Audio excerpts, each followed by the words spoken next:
Quando bate o tambor, quando bate o tambor, quando bate o tambor, bate forte o meu peito.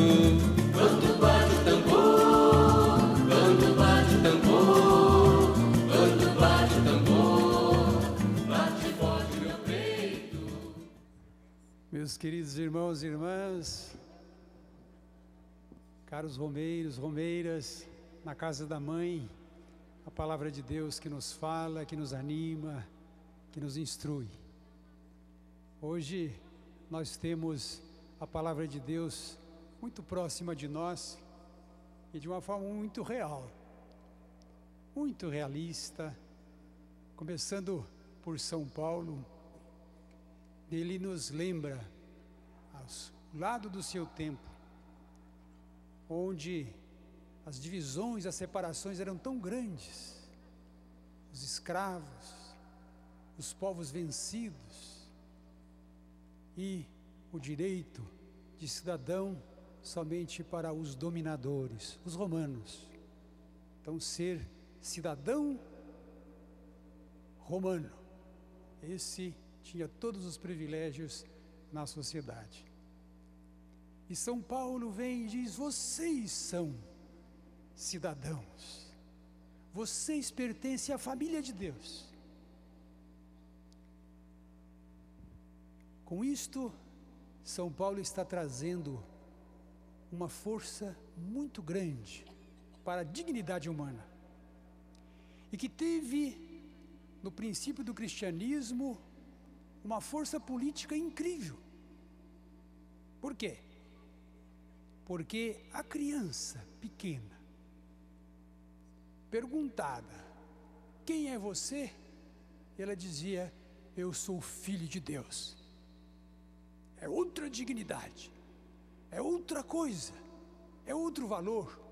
E esse valor foi tão grande que fez tremer o próprio imperador romano. Se nós olhamos as perseguições primeiras dos cristãos, é porque este princípio de cidadania universal, fundado na dignidade de nós todos e todas, sermos filhos e filhas de Deus, isto coloca uma equidade.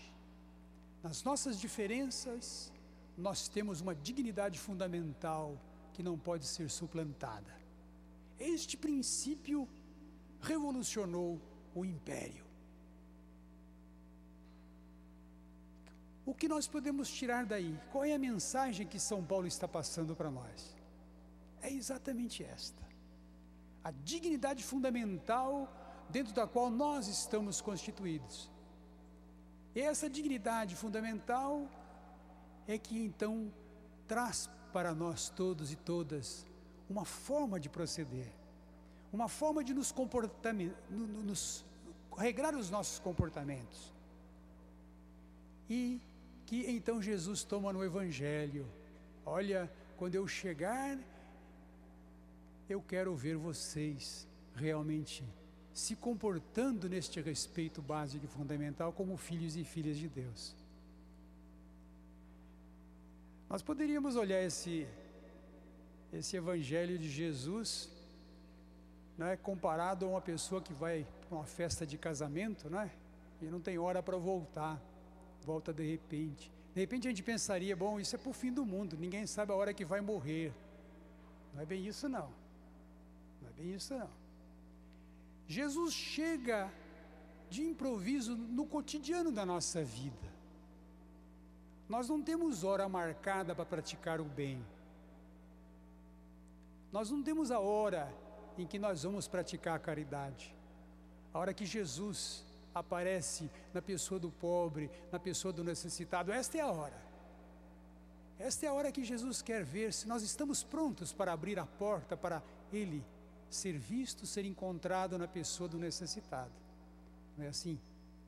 Então, se nós somamos esses dois pontos, cidadania e este lado que Jesus está dizendo para nós, do improviso que Ele aparece em nossa vida, aí nós temos sim, no cotidiano da nossa vida, no cotidiano das nossas práticas, passando por nossas relações sociais, a dignidade com que nós nos assumimos, mas também o respeito que nós damos às outras pessoas.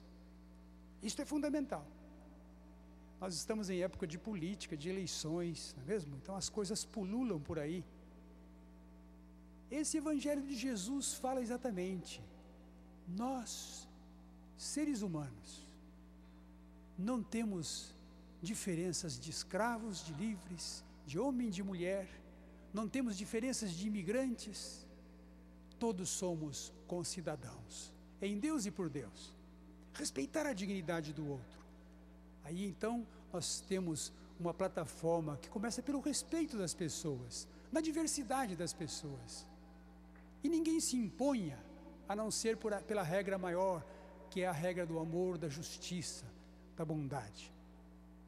E aí, meus irmãos e irmãs, nós temos sim outros sinais que Jesus vai dando, que é exatamente o contrário do que é a cidadania.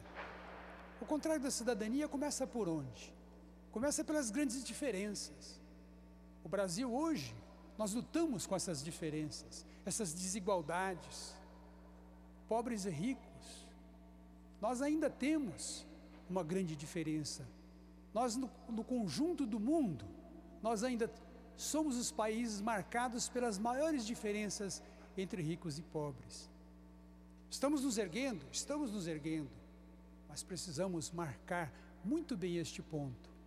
Então, Jesus chega exatamente na pessoa do pobre, do necessitado, aonde a gente vai dar o passo de respeito, o passo daquela caridade transformadora, não de uma misericórdia simplesmente concessiva, esmola, não, aquela capaz de criar formas de construção das pessoas. Acho que isso que nós precisamos de olhar no troco miúdo da nossa vida e nos destinos da vida política. Concidadãos. A palavra de São Paulo é política. Mexeu com o Império Romano e vai ter que mexer conosco também em nossa situação brasileira. Precisamos de dignidade para todos e todas. Então, aonde está a voz do pobre e da necessidade, aí está o coração do cristão. É por ali que nós devemos começar. A justiça, ela tem que ser desigual em favor dos pobres, porque se a justiça não for desigual, nós não conseguiremos superar a desigualdade.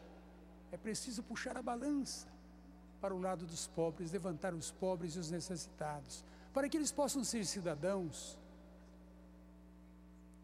O segundo passo importante é que nós estamos em um momento de grande pluralidade. É preciso respeitar a diferença. É preciso respeitar a diferença.